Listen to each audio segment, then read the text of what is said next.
Update India में आपका स्वागत है। मैं हूं आपके साथ लोकेश कुमार। खबरों की शुरुआत करेंगे विस्तार के साथ, लेकिन सबसे पहले नजर इस वक्त की हेडलाइंस पर। दिल्ली में प्रधानमंत्री नरेंद्र मोदी का 3 दिन में तीसरा कार्यक्रम, जापानी पार्क में होगी रैली। नमो भारत ट्रेन के नए फेज का करेंगे इनॉग्रेशन।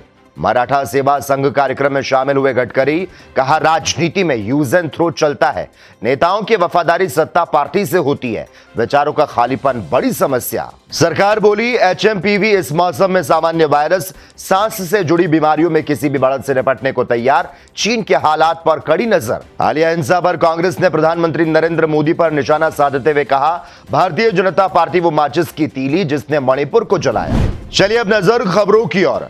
दिल्ली में प्रधानमंत्री नरेंद्र मोदी लगातार 3 दिन में तीसरे कार्यक्रम में हिस्सा लेंगे। पीएम आज 12,000 करोड़ के प्रोजेक्ट का उद्घाटन शिलान्यास करेंगे। इसमें दिल्ली मेरठ नमो भारत कॉरिडोर के 13 किलोमीटर लंबे हिस्से का इनॉग्रेशन शामिल है। अभी साहिबाबाद से मेरठ साउथ के बीच 42 किलोमीटर हिस्से पर नमो भारत रैपिड ट्रेन चल रही है। उद्घाटन के बाद यह हिस्सा बढ़कर 55 किलोमीटर तक हो जाएगा।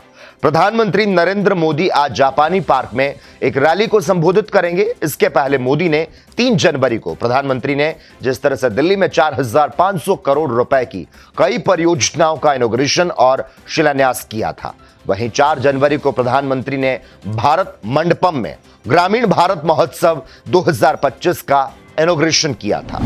वहीं केंद्रीय मंत्री नितिन गडकरी ने कहा, राजनीति पर उनकी राय अच्छी नहीं है, यहां यूज एंड थ्रो चलता है।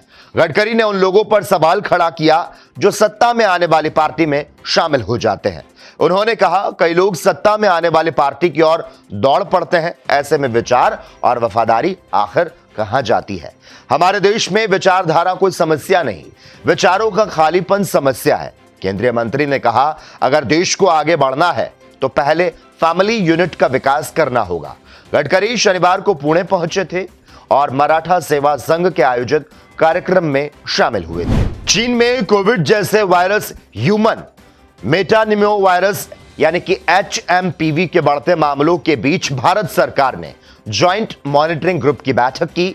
इस बैठक के बाद सरकार ग्रुप ने कहा कि फ्लू के मौसम को देखते हुए चीन की स्थिति असामान्य नहीं है। देश सांस से जुड़ी बीमारियों के मामले में किसी भी बढ़त से निपटने के लिए पूरी तरह से तैयार है। चीन में फ्लू के बढ़ते मामलों की वजह आरएसवी और एचएमपीवी इस मौसम में इन्फ्लुएंजा के सामान्य वायरस है। सरकार स्थिति पर कड़ी नजर रख रही है, तो साथ ही डब्ल्यूएचओ से चीन की स्थिति के बारे में समय समय पर अपडेट देने को कहा। बैठक directorate general of health service DGHS की अध्यक्षता में आयोजित की गई। इसमें विश्व स्वास्थ्य संगठन यानी कि WHO, Centre for Disaster Control, Integrated Disease Surveillance Programme DSP, National Centre for Disease Control, Indian Council of Medical Research ICMR, Emergency Medical Relief Division और एम्स दिल्ली सहित कई एक्सपर्ट्स ने इसमें भाग लिया। मणिपुर में तनाव कम होने का नाम नहीं ले रहा।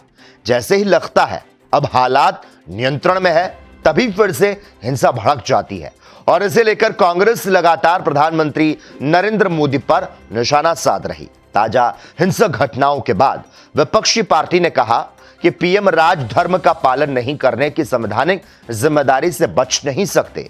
कांग्रेस के अध्यक्ष मल्लिकार्जुन खड़गे ने आरोप लगाया कि भारतीय जनता पार्टी का मणिपुर में हिंसा को बढ़ावा देने में कोई न कोई स्वार्थ है।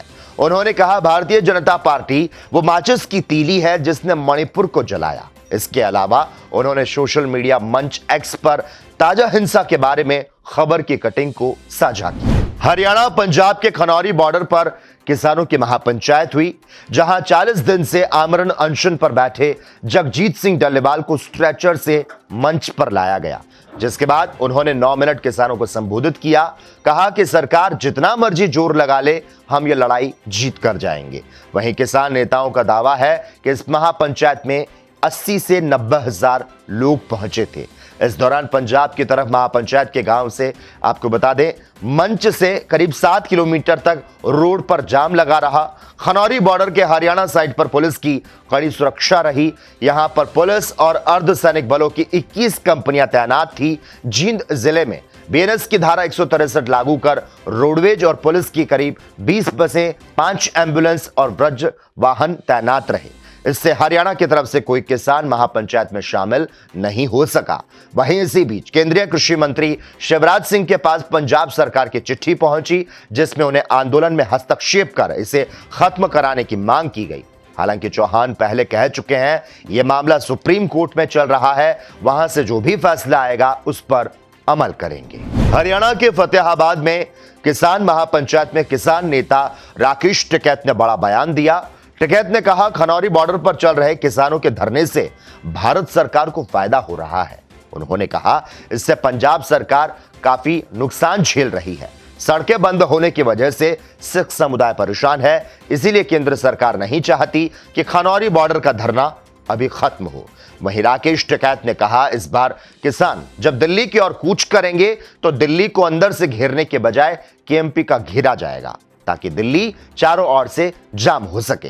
राकेश टिकैत ने कहा, एमएसपी के नाम पर सरकार द्वारा किसानों को ठगा जा रहा। फिलहाल संयुक्त किसान मोर्चा की पंचायत जगह जगह होती रहेगी। जब आंदोलन होगा तो किसानों को कॉल कर दी जाएगी। उधर बिहार के मुख्यमंत्री नीतीश कुमार ने आरजेडी सुप्रीमो लालू यादव के पाला बदलने वाले ऑफर को खारिज कर दिया। मुख्यमंत्री ने कहा, हम 2 बार गलती से इधर उधर हो गए थे, अब हम हमेशा साथ रहेंगे और बिहार के साथ साथ देश का विकास करेंगे। लालू यादव ने नए साल पर कहा था कि अगर नीतीश कुमार आना चाहते हैं तो उनके लिए दरवाजे खुले हैं। नीतीश कुमार को भी अपना दरवाजा खोलकर रखना चाहिए। नीतीश कुमार ने कहा, जब बिहार ने हमें काम करने का मौका दिया तो बिहार की स्थिति बदल गई। किसी के साथ कोई भेदभाव नहीं किया गया। हम 2 बार गलती से इधर उधर हो गए, अब हम हमेशा साथ रहेंगे और बिहार के साथ साथ देश का विकास करेंगे। बिहार की जनता ने हमें 24 नवंबर 2005 से काम करने का मौका दिया। इसरो ने 30 दिसंबर को श्रीहरिकोटा से, आपको बता दें, स्पेस डॉकिंग एक्सपेरिमेंट मिशन को लॉन्च किया था और इसके तहत PSLV C60 रॉकेट से 2 स्पेसक्राफ्ट को पृथ्वी से 470 किलोमीटर ऊपर डिप्लॉय किया गया। इसके साथ भेजे गए POEM-4 PSLV orbiter experimental module पर CROPS compact research module for orbital plant studies ने अंतरिक्ष में पहली बार जीवन अंकुरित करने में सफलता पाई। विक्रम साराभाई अंतरिक्ष केंद्र में डिजाइन किए गए CROPS ने महज 4 दिनों में लोबिया के बीज को माइक्रोग्रेविटी के जरिए अंकुरित किया। जल्दी इसमें पत्तियां आने की उम्मीद जताई जा रही।